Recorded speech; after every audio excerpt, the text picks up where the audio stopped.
بسم اللہ الرحمن الرحیم۔ حضرت ابن عمر رضی اللہ عنہ کا قول ہے، ان الشیطان لو ترک احدا لترک هذه۔ اگر شیطان کسی کو اپنے کام میں پنسانے سے چھوڑتا تو انہوں نے فرمایا کہ تو پھر وہ اس بچی کو چھوڑ لیتا۔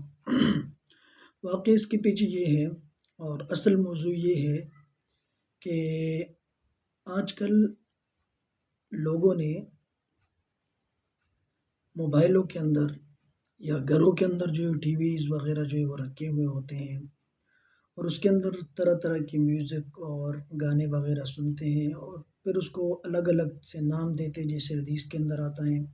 کہ آپ نے فرمایا تھا کہ میرے امت پر آخری زمانہ جو آئے گا تو وہاں لوگ چیزوں کے نام جو ہے وہ بدل دیں گے۔ ایک چیز کو جو ہے وہ کوئی اور نام دے دیں گے اور یہ سمجھیں گے کہ یہ کام کرنا جو ہے وہ درست اور جائز ہے۔ تو حضرت ابن عمر رضی اللہ عنہ جو ہے وہ ایک دن بازار کے اندر جا رہے تھے تو انہوں نے دیکھا کہ ایک بچی جو ہے وہ یہ گانا گا رہی تھی اور گنگنا رہی تھی، تو ان کے ساتھ عبداللہ ابن دینار بھی تھے۔ تو انہوں نے فرمایا کہ حضرت ابن عمر رضی اللہ عنہ نے فرمایا تھا اس وقت کہ ان الشیطان لو ترک احدا لترک هذه، کہ اگر شیطان نے کسی کو اپنے کام میں پنسانے سے چھوڑنا تھا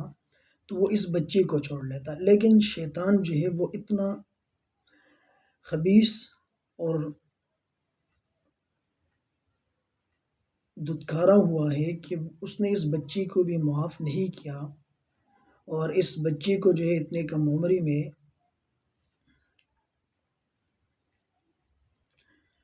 گانے کے اندر جو ہے وہ لگا دیا۔ تو انہوں نے یہاں پر اس روایت کے اندر جو ہے وہ گانا گانے کو شیطان کے عمل سے تعبیر فرمایا کہ گانا گانا جو ہے یہ شیطان کا عمل ہے، اور شیطان جو ہے وہ نہ کسی بڑے آدمی کو چھوڑتا ہے اور نہ ہی چھوٹے بچوں کو، بلکہ وہ ہر ایک کو جو ہے وہ اپنے عمل کے اندر جو ہے وہ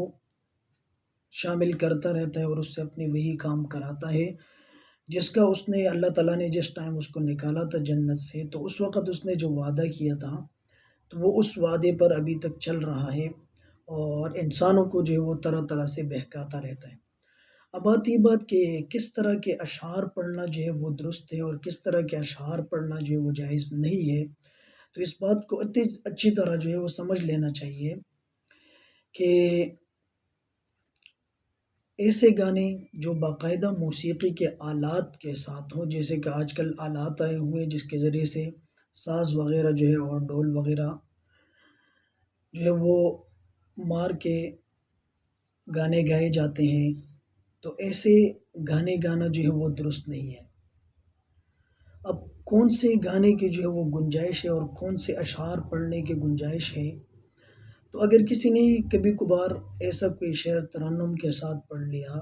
یا کوئی غزل وغیرہ جو ہے وہ ترنم کے ساتھ پڑھ لیا اور اس کے ساتھ آلات وغیرہ نہ بجائے جا رہے ہوں موسیقی کے، تو ایسے اشعار پڑھنا جو ہے وہ درست ہے اور اس کے ممانعات نہیں ہے۔ لیکن نبی صلی اللہ علیہ وسلم نے جن اشعار سے منع کیا ہے تو وہ اشعار اور گانے ہیں جن کو باقاعدہ آلات کے ساتھ موسیقی کے آلات وغیرہ استعمال کر کے جو ہے وہ گائے جائیں۔ اور نبی صلی اللہ علیہ وسلم جس وقت آپ نے ہجرت کی اور مدینے کی طرف جا رہے تھے، تو جب آپ مدینے میں داخل ہو رہے تھے اور وہاں کی بچیوں نے آپ کو دیکھا تو وہ یہ اشعار پڑھنے لگی، کافی سارے شعر انہوں نے پڑھے تھے، ان میں سے ایک شعر یہ بھی تھا، طلع البدر علینا من ثنیات الوداع وجب الشکر علینا ما دعا للہ داع۔ ایک شعر یہ بھی تھا، تو آپ صلی اللہ علیہ وسلم نے ان پر کوئی نکیر نہیں فرمایا، کیوں؟ وجہ اس کی یہ تھی کہ یہ جو اشعار وہ ترنم کے ساتھ پڑھ رہے تھے، ان کے ساتھ نہ تو موسیقی کے آلات تھے اور نہ ہی کوئی اور چیز تھی، ویسے ہی بچیاں پڑھ رہے تھے، تو آپ صلی اللہ علیہ وسلم نے ان کو منع نہیں فرمایا۔ ایسے ہی ایک دن آپ صلی اللہ علیہ وسلم اپنے گھر کے اندر تشریف فرما تھے اور آپ کے گھر کے اندر جو محلے کی چھوٹی بچیاں تھیں وہ جمع ہوئی تھی، اور وہ کچھ اشعار جو ہے وہ عید کا دن تھا، خوشی کا دن تھا، تو وہ کچھ اشعار ترنم کے ساتھ پڑھ رہی تھی، اور آپ صلی اللہ علیہ وسلم لیٹے ہوئے تھے، اور آپ صلی اللہ علیہ وسلم کا منہ مبارک جو تھا وہ دوسری طرف تھا۔ تو اتنے میں حضرت ابوبکر صدیق رضی اللہ عنہ بھی آپ کے گھر کے اندر تشریف لائی، اور انہوں نے دیکھا کہ وہ بچیاں جو ہے وہ اشعار پڑھ رہی ہے اور ترنم کے ساتھ گا رہی ہے، تو انہوں نے ان کو ڈانٹا اور منع فرمایا۔ تو حضور صلی اللہ علیہ وسلم نے اپنا چہرہ ان کی طرف کیا اور فرمایا کہ ان کو چھوڑ دو، آج ان کی خوشی کا دن ہے، عید کا دن ہے، کہ یہ اپنے خوشی کے دن کو اور عید کے دن کو اسی طرح منائیں۔ تو یہ اشعار جو تھے یہ بغیر موسیقی اور بغیر کسی آلات کے وہ پڑھ رہے تھے، اس لیے آپ صلی اللہ علیہ وسلم نے ان کو منع نہیں فرمایا، بلکہ حضرت ابوبکر صدیق رضی اللہ عنہ سے فرمایا کہ ان کو چھوڑ دو تاکہ وہ پڑھتے رہیں۔ ایسے ہی شادی کے موقع پر بھی اگر کوئی ایسے اشعار کہے جائے جو نہ موسیقی کے ساتھ ہو اور اس میں موسیقی کے آلات بھی استعمال نہ ہوئے ہوں، تو اس طرح کے اشعار پڑھنا درست ہے۔ جیسے آپ صلی اللہ علیہ وسلم کا ارشاد نقل ہے کہ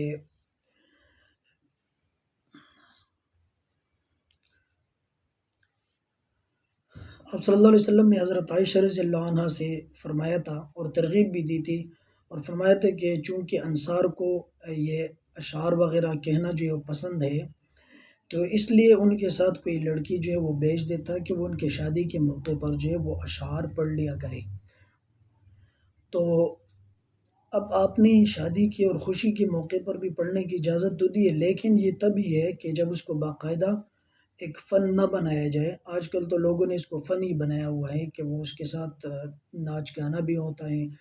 اور ساتھ ساتھ موسیقی کے آلات بھی بجائے جاتے ہیں، ڈھول بھی بجایا جاتا ہے، تو اس طرح کی چیزیں اگر ساتھ ہو تو پھر اس طرح کے اشعار پڑھنا درست نہیں ہے اور گانے گانا جائز نہیں ہے۔ لیکن اگر بغیر موسیقی کے آلات کے ہو اور اس کے ساتھ ڈانس وغیرہ یہ چیزیں نہ ہوں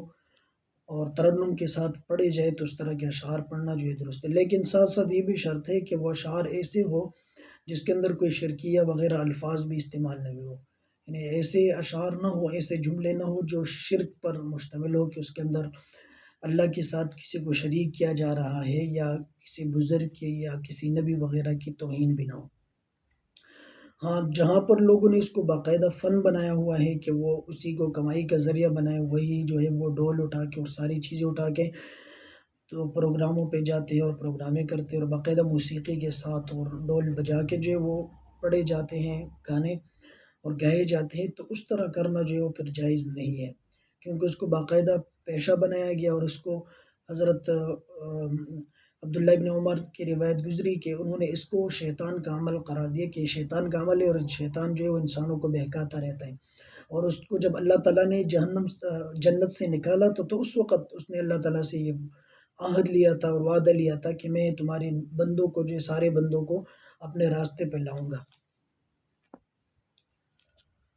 اور ان کو جو ہے میں گمراہ کرتا رہوں گا، اور اس نے قرآن کے اندر آیا تو وَلَأُضِلَّنَّهُمْ کہ میں ان سب کو گمراہ کر دوں گا، وَلَأُمَنِّيَنَّهُمْ اور میں انہیں امیدیں دلاؤں گا،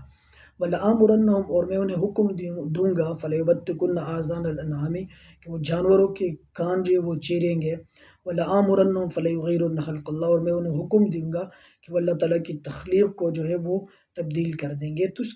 اس نے جب یہ وعدے کیے اور اللہ تعالیٰ سے عہد لیا، تو اللہ تعالیٰ نے بھی فرمایا تھا کہ میرے جو نیک بندے ہوں گے وہ تو تیرے دھوکے کے اندر نہیں آئیں گے، لیکن اس کے علاوہ جتنے بھی ہیں اور جو نیک نہیں ہوں گے، جو میرے سیدھے راستے پہ نہیں ہوں گے، تو ان کو بہکا سکتے ہیں، لیکن نیک بندے جو میرے ہیں وہ تیرے دھوکے کے اندر نہیں آئیں گے۔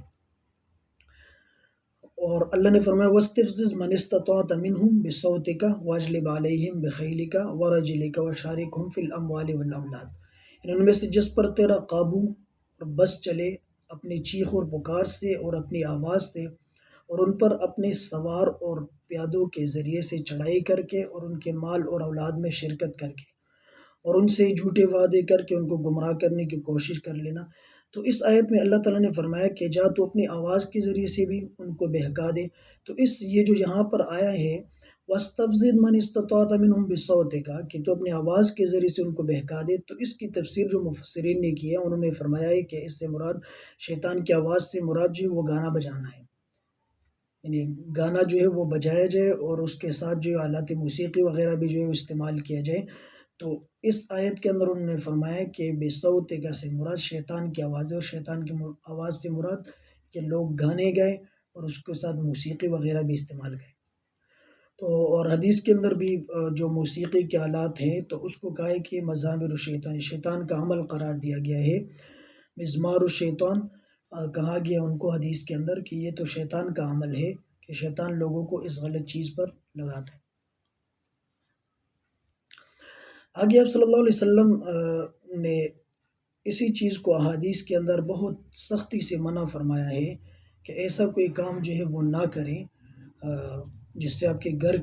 کے اندر برکتیں جو اٹھ جائے۔ آج کل یہی حالات جو چل رہے ہیں کہ گھر میں برکت نہیں ہے، مال کے اندر برکت نہیں ہے، تو اس کی وجہ یہی ہے کہ لوگ گھروں کے اندر جو ہے وہ ٹی وی لگائے ہوئے ہیں اور گانے وغیرہ جو بجائے جاتے ہیں، تو وہ رحمت اور برکت پھر کہاں سے آئے گی؟ اور آپ صلی اللہ علیہ وسلم نے فرمایا تھا کہ آخری زمانے میں ایسے لوگ آئیں گے، پیشن گوئی کی تھی کہ وہ چیزوں کے نام بدل کے حلال حرام چیزوں کو جو حلال قرار دیں گے۔